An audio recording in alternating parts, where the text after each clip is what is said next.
Articulando Historias es un podcast donde el cuerpo también toma la palabra. Aquí hablamos de reumatología, de inflamación invisible y de todo eso que no siempre se ve, pero se siente todos los días. Historias reales, voces expertas y conversaciones que ayudan a entender el dolor, el cansancio, la rigidez y también la fuerza de quienes viven con estas condiciones, porque escuchar al cuerpo es el primer paso para comprenderlo.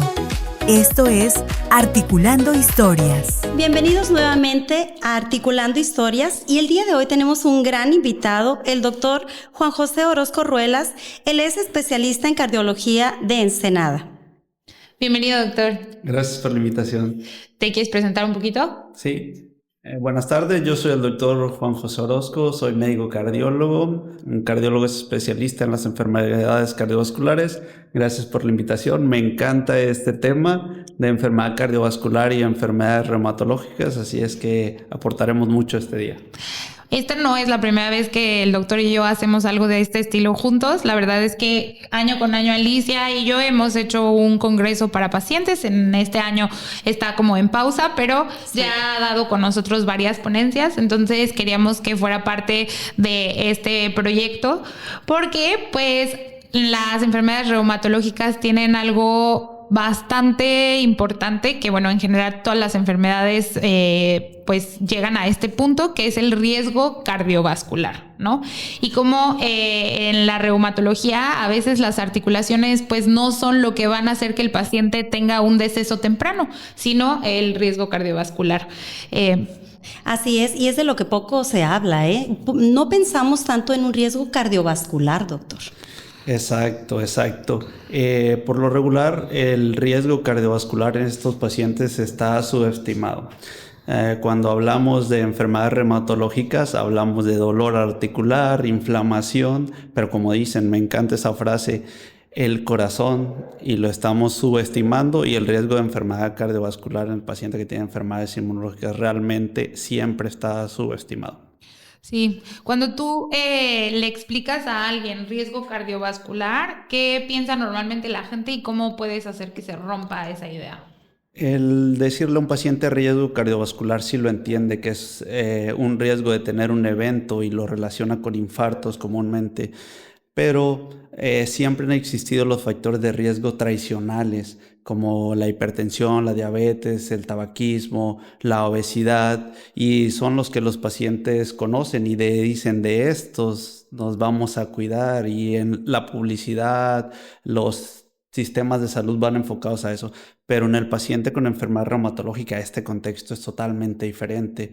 Eso hace que el equivalente del riesgo cardiovascular en un paciente sano, de no tener factores de riesgo tradicionales, solamente artritis reumatoide, sea equivalente a tener diabetes. ¿Sí? Puede ser este o más elevado. Imagínense un paciente que tiene artritis reumatoide y también tiene diabetes o hipertensión, su riesgo cardiovascular está alto, y desgraciadamente en las escalas mundiales no tenemos esta sumatoria de riesgo que genera la enfermedad inmunológica para este tipo de pacientes.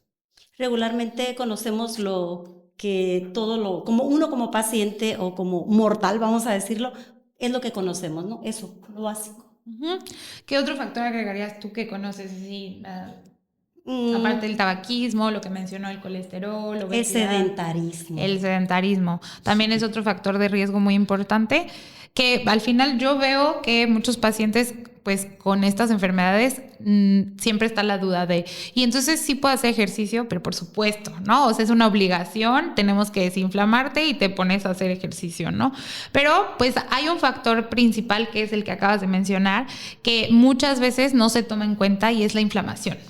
El paciente reumatológico lo que tiene cardinalmente es inflamación sistémica, inflamación silente, inflamación invisible, inflamación. Y pues esto hace que también dañe las arterias, y esto es lo que suma al riesgo cardiovascular, y justo sumando la piedrita de y es diabético y es hipertenso, etcétera.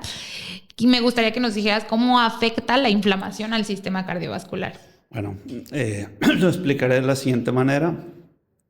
Recordarle que existe un órgano que se llama endotelio, que está en todo el cuerpo, y la inflamación por las enfermedades reumatológicas pues van directamente al endotelio, o sea que afectan al final todos los órganos.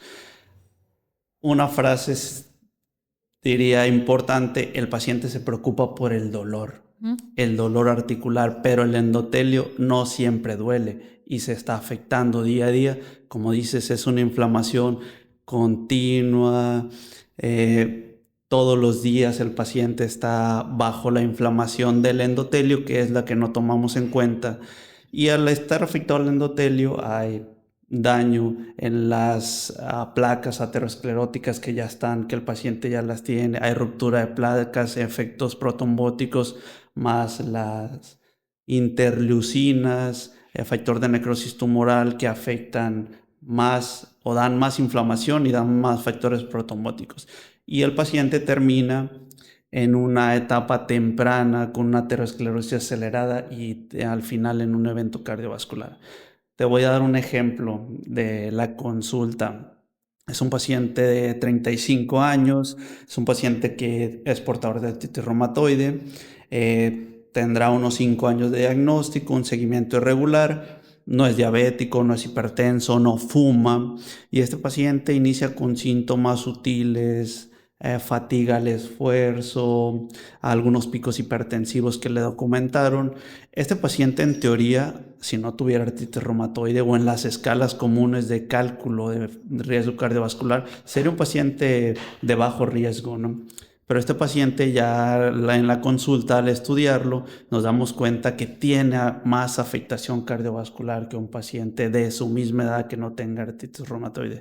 Entonces, este tipo de pacientes siempre es importante captarlos antes de que tengan síntomas cardiovasculares. La valoración cardiológica en un paciente con enfermedad inmunológica nos permite prepararnos y modificar cosas para que el paciente no termine en un evento cardiovascular. Es decir, es como si las arterias envejecieran, doctor. Sí, prácticamente el proceso de aterosclerosis y arteriosclerosis acelerada es un envejecimiento ya mayor al que experimenta el paciente comúnmente. O sea, porque lo típico es que el paciente adulto mayor es el que tenga más riesgo cardiovascular. Sí, claro. Y en este contexto lo que está pasando es que pues todas las células inflamatorias que están alrededor del paciente predisponen más a que esto se acelere, ¿no? Ajá. Claro. El ejemplo que dimos del paciente joven es el ejemplo de día a día en la consulta y es el motivo de hacer la invitación al paciente con enfermedad reumatológica a tener su primer chequeo cardiovascular.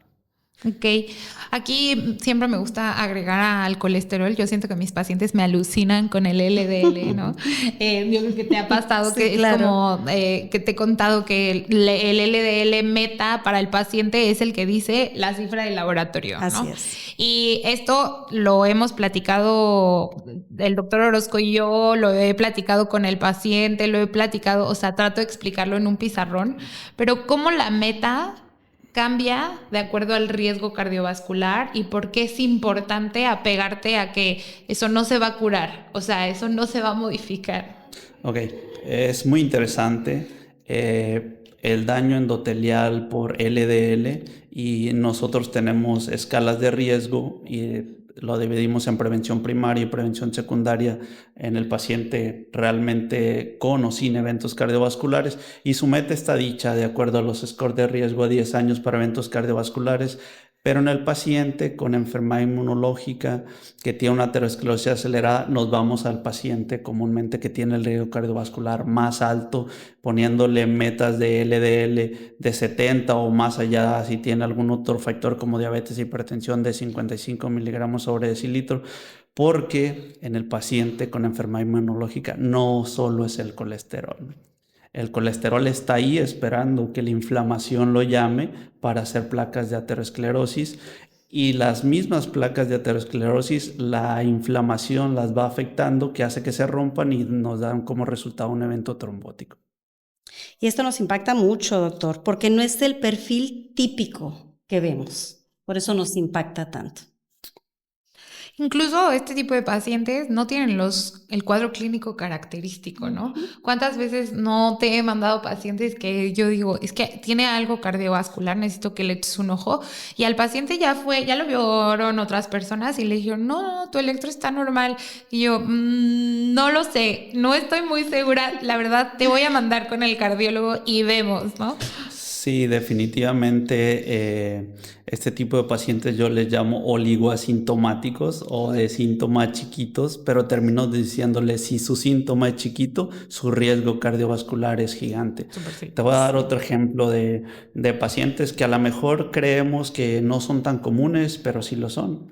Paciente que me tocó ver, una joven, 35 años, inicia con dolor torácico, un dolor en tórax anterior, va a urgencias. Aprovechando ahorita que dices que los síntomas ahí se van escondiendo por dolor en el tórax, le toman su electro, de hecho le toman enzimas cardíacas, descartan un síndrome coronario agudo y le dicen todo está bien, al parecer es ansiedad. Y pues había un punto clave aquí en el dolor. El dolor tenía unas características específicas. La paciente se acostaba y le empeoraba el dolor, se inclinaba hacia adelante y le mejoraba. La paciente se fue a su casa creyendo en la conducta médica y a los siguientes días inicia con disnea, fatiga, edema de miembros inferiores. Posteriormente se inflaman sus articulaciones, tiene una crisis de anemia y va con reumatología, no por el dolor en el tórax, sino por los síntomas articulares y vaya, pues le terminan diagnosticando lupus.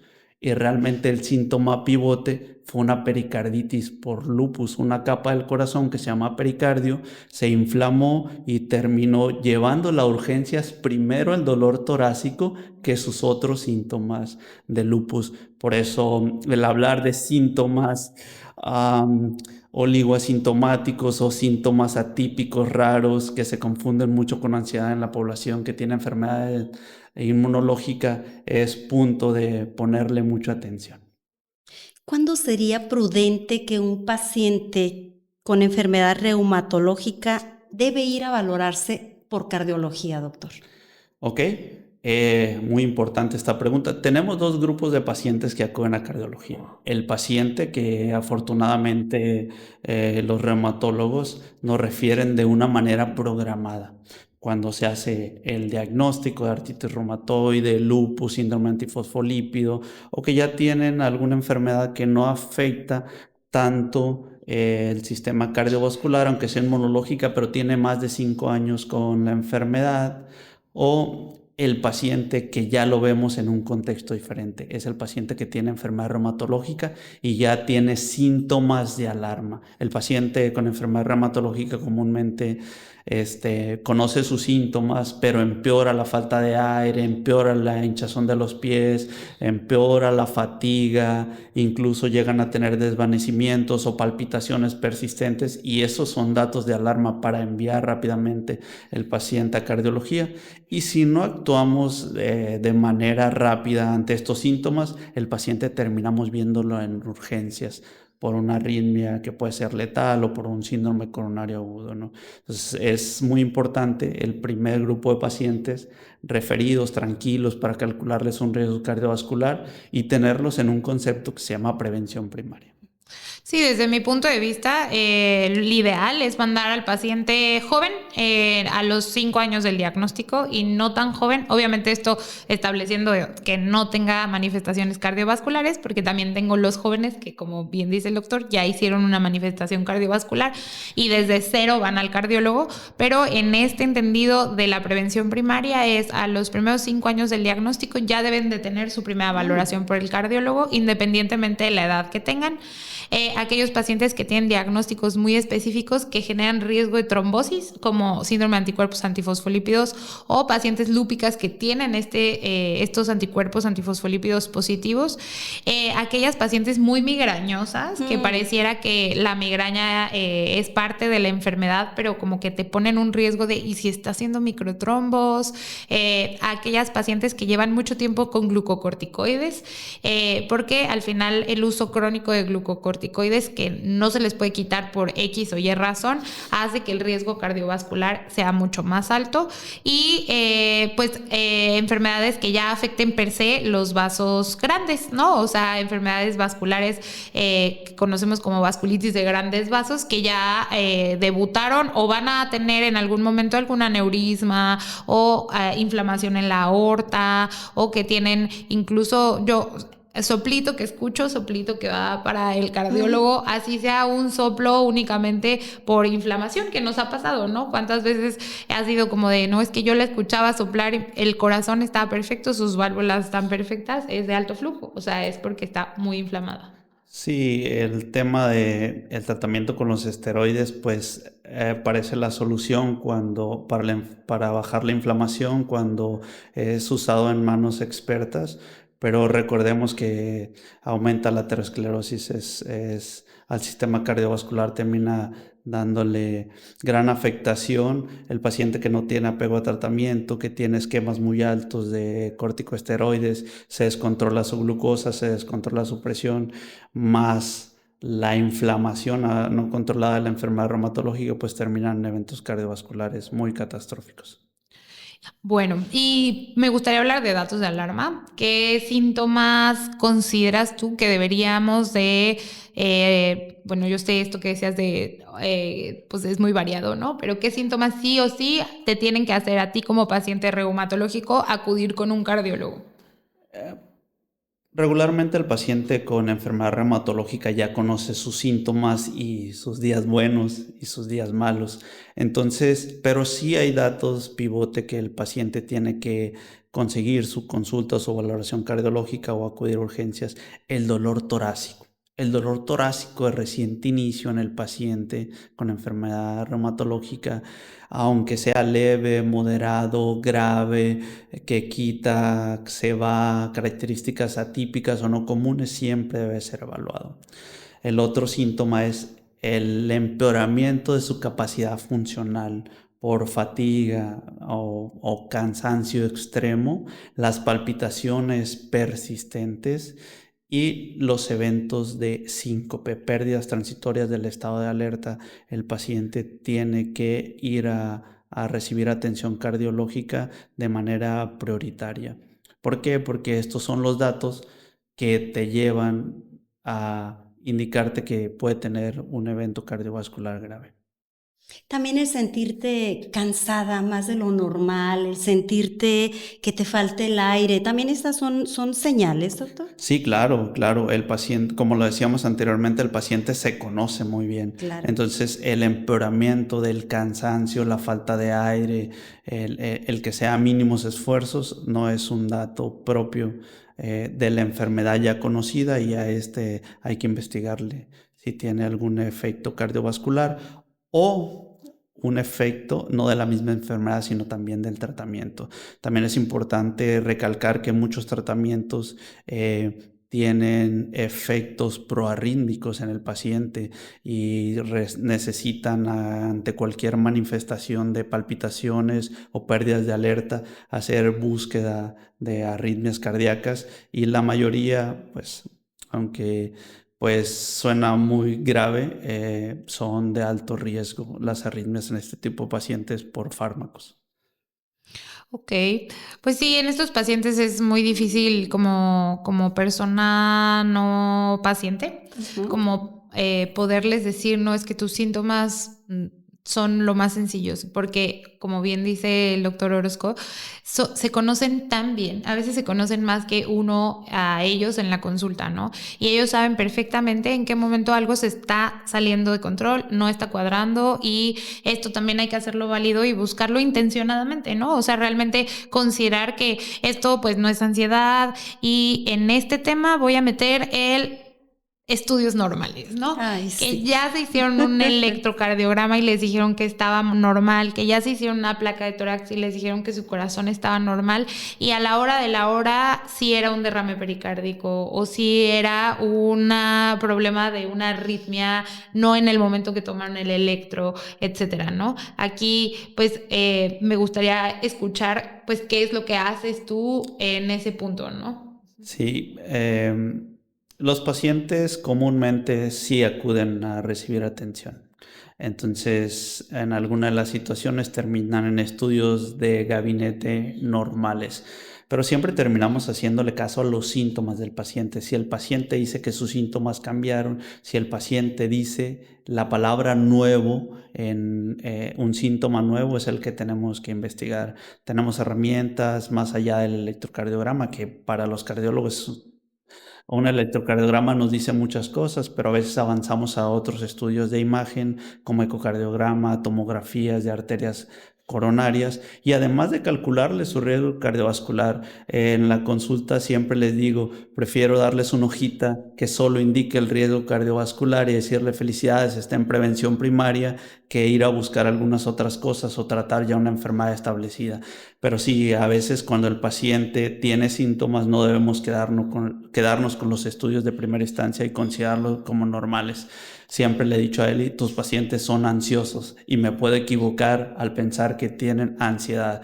Entonces siempre terminamos haciendo el caso al paciente y llegando hasta los últimos estudios necesarios para ofrecerle un diagnóstico y si no lo tiene, prevenirle un evento cardiovascular. O sea, los estudios cuando salen normales, nosotros como pacientes decimos, ay, todo está normal, pero eso no es suficiente.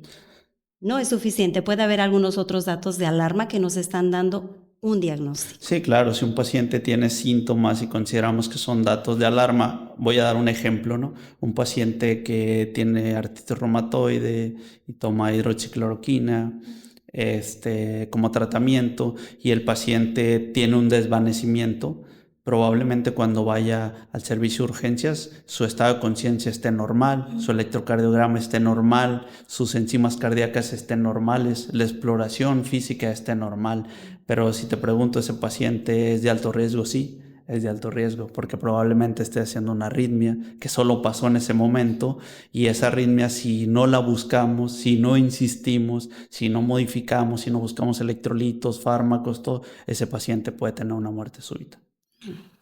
Sí, esto me encanta y es lo que más me gusta de trabajar con Orozco, que es trabajar en equipo, ¿no? O sea, es justo no ver al paciente como ya le dijeron que esto está normal y ya, ¿no? O sea, yo ya me quedo tranquila.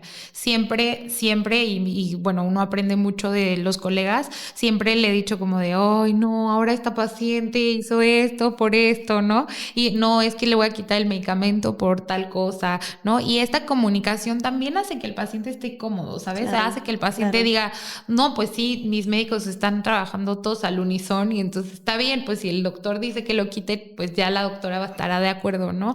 Aquí creo que el trabajo en equipo, el hacer que el cardiólogo y el reumatólogo trabajen juntos, también hace u optimiza, considero yo, esto que decías de ahorita estás estable, estás en prevención primaria, ahorita no te está pasando nada y qué bueno. Malo también es que no lo encontremos a tiempo, pero qué bueno que podamos hacerlo también al revés, ¿no? O sea, como sí creerle el no fue ansiedad. Sí, definitivamente les decimos a los pacientes, o se los dices, tienen una enfermedad sistémica. Como sistémicos van a ser los médicos que lo vean. Al final de cuentas, terminamos en un manejo multidisciplinario. El trabajar en equipo, reumatólogo, cardiólogo, neumólogo, nefrólogo, para la enfermedad reumatológica es lo que nos lleva al éxito en los diagnósticos, tratamientos y en prevenirle al paciente eventos cardiovasculares.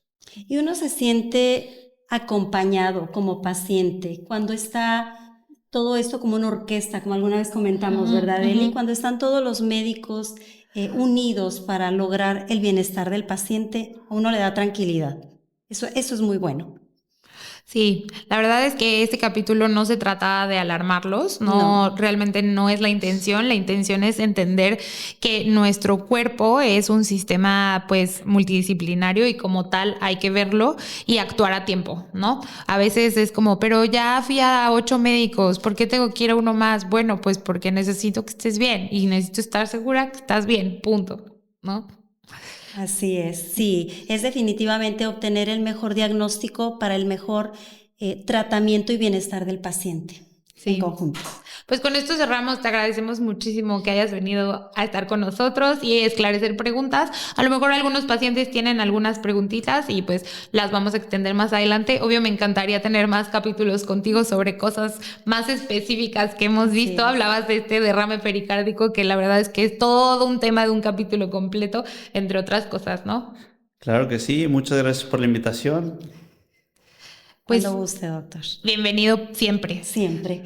Y pues continuamos en un próximo capítulo. Este estuvo sumamente interesante. Tendremos más invitados, por supuesto, y regresaremos pronto aquí Articulando Historias, donde la medicina escucha y las historias sanan. Nos vemos. Gracias por escuchar Articulando Historias. Si este episodio resonó contigo, compártelo y ayúdanos a que estas voces sigan siendo escuchadas. Encuéntranos en todas las redes sociales como Articulando Historias. Nos escuchamos en el próximo episodio.